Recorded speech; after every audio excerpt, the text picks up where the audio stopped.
आकाशवाणी भोपाल से प्रस्तुत है विधानसभा समीक्षा। आलेख दीपक पगारे, वाचन स्वर दीपा सिंह। राज्य विधानसभा के शीत सत्र के तीसरे दिन विपक्ष ने सरकार के खिलाफ अविश्वास प्रस्ताव पेश किया, जिस पर सदन में गर्मा गर्म चर्चा हुई। सदन में आज अफसरशाही के प्रति खासा रोष दिखा। प्रश्नकाल में भी विपक्षी विधायकों ने अधिकारियों द्वारा मनमानी किए जाने और जनप्रतिनिधियों की अनसुनी करने के आरोप लगाए। इस पर सत्ता पक्ष के भी सुर मिलते हुए दिखे। वहीं अविश्वास प्रस्ताव पर चर्चा की शुरुआत में ही नेता प्रतिपक्ष ने कह दिया कि प्रजातंत्र पर तंत्र हावी है। इसके अलावा उन्होंने भ्रष्टाचार, विपक्षी विधायकों से भेदभाव जैसे आरोप भी लगाए। इसके पूर्व सत्र के तीसरे दिन प्रश्नकाल के बाद आज पत्रों को पटल पर रखने, समितियों के प्रतिवेदन प्रस्तुत करने, आवेदनों की प्रस्तुति के साथ ही 16,071 करोड़ से ज्यादा का अनुपूरक बजट पारित किया गया। सदन के समवेत होते ही अध्यक्ष ने प्रश्नकाल शुरू किया। प्रश्नकाल के दौरान अवैध खनन पर विपक्ष और सत्ता पक्ष दोनों ही तरफ से सरकार को घेरा गया। इस दौरान कांग्रेस विधायकों ने सरकार पर अधिकारी हावी होने के आरोप लगाए। खिलचीपुर से कांग्रेस विधायक प्रियव्रत सिंह ने अपने क्षेत्र में अवैध उत्खनन का मामला उठाते हुए कहा कि जिस ठेकेदार पर 11 करोड़ का जुर्माना ठोका गया है, उसे ही दोबारा दूसरी जगह ठेका दिया गया है। इस संबंध में जब कलेक्टर से शिकायत की गई तो उन्होंने कहा कि कार्रवाई करने में सक्षम नहीं है। वहीं मंत्री बृजेंद्र प्रताप सिंह का कहना था कि मामला कलेक्टर न्यायालय में विचाराधीन है। इस पर मंत्री और विधायक के बीच काफी तकरार भी हुई। विधायक ने स्पष्ट शब्दों में कहा है कि अधिकारियों पर सरकार का वश नहीं है और उन्होंने मंत्री पर दोषी को बचाने के आरोप भी लगाए। मंत्री की तरफ से बार बार एक ही जवाब आने पर नेता प्रतिपक्ष गोविंद सिंह ने कहा कि शासन स्तर प्रकरण की समय सीमा तय की जा सकती है। विधायक प्रियव्रत के समर्थन में कांग्रेस विधायक तरुण भनोट और आलोक चतुर्वेदी ने सचिव स्तर पर जांच कराने की मांग की। अंत में अध्यक्ष ने व्यवस्था देते हुए मंत्री को जांच कराने के आदेश दिए। इसी तरह कांग्रेस विधायक फुंदेलाल सिंह मार्को ने अपने क्षेत्र में नर्मदा परिक्रमा वासियों को आवश्यक सुविधाएं दिलाने जाने की मांग की।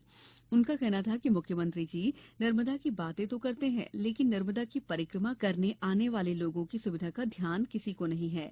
भाजपा विधायक पुरुषोत्तम लाल तंतुवाय ने भी दमोह जिले में अवैध खनन के आरोप लगाए। करीब 1 घंटे के भीतर सभी कार्य निपटाने के बाद अध्यक्ष ने अविश्वास प्रस्ताव पेश करने के लिए नेता प्रतिपक्ष गोविंद सिंह को पुकारा। नेता प्रतिपक्ष ने अविश्वास प्रस्ताव प्रस्तुत किया। इस पर करीब 12 बजे अध्यक्ष ने चर्चा शुरू कराते हुए नेता प्रतिपक्ष को बोलने का अवसर दिया। इस दौरान मुख्यमंत्री शिवराज सिंह चौहान उपस्थित थे, जबकि पूर्व मुख्यमंत्री कमलनाथ सदन में नहीं थे। नेता प्रतिपक्ष ने आरोप लगाते हुए कहा कि वर्तमान सरकार में पूरी तरह से अफसरशाही हावी है।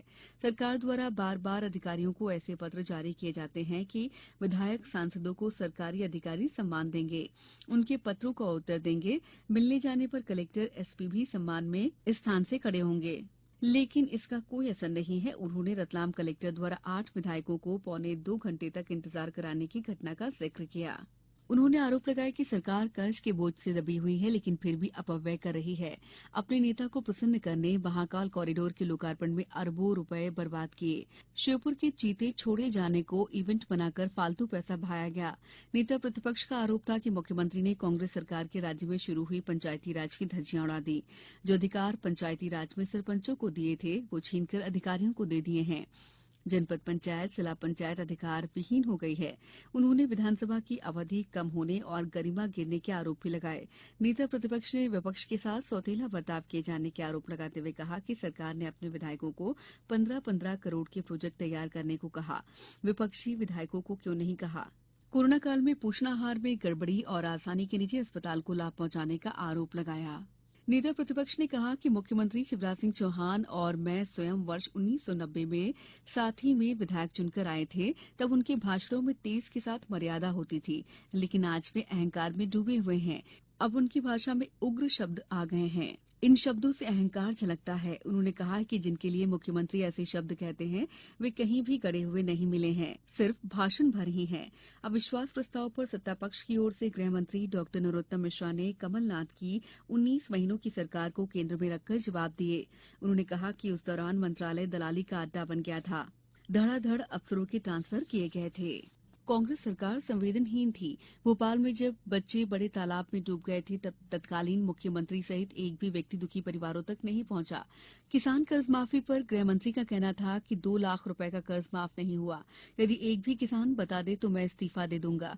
वहीं हमारी सरकार ने 1 लाख करोड़ रुपए से अधिक किसी न किसी योजना के तहत किसानों के खाते में पहुंचाए हैं। विपक्ष की ओर से आरिफ मसूद, जीतू पटवारी आदि के वक्तव्य हुए। वहीं सत्ता पक्ष की ओर से मंत्री कमल पटेल, भूपेन्द्र सिंह के वक्तव्य हुए। अविश्वास प्रस्ताव पर दोपहर 12 बजे से शुरू हुई चर्चा लगातार हुई। भोजन अवकाश में नहीं हुआ। अध्यक्ष ने 2 बार कार्यवाही का समय बढ़ाया। अंत में मुख्यमंत्री अविश्वास प्रस्ताव पर जवाब दे सकते हैं। अविश्वास प्रस्ताव पर चर्चा शुरू करते हुए अध्यक्ष ने सदस्यों से आग्रह किया कि ऐसे व्यक्ति जो सदन के सदस्य नहीं हैं उन पर आरोप नहीं लगे और न अनावश्यक टोका टाकी हो। साथ ही चर्चा शुरू करने से पहले जब नेता प्रतिपक्ष ने आरोप दोहराना चाहे तो अध्यक्ष ने कहा कि ये सब बातें प्रस्ताव में आ चुकी हैं। आप चर्चा शुरू करें। साथ ही चुटकी भी ली कि हमने पिच तैयार कर दी है, अब आप बैटिंग करें। बैट मजबूत होना चाहिए। विधानसभा समीक्षा लिखे जाने तक चर्चा जारी थी। विधानसभा समीक्षा समाप्त हुई।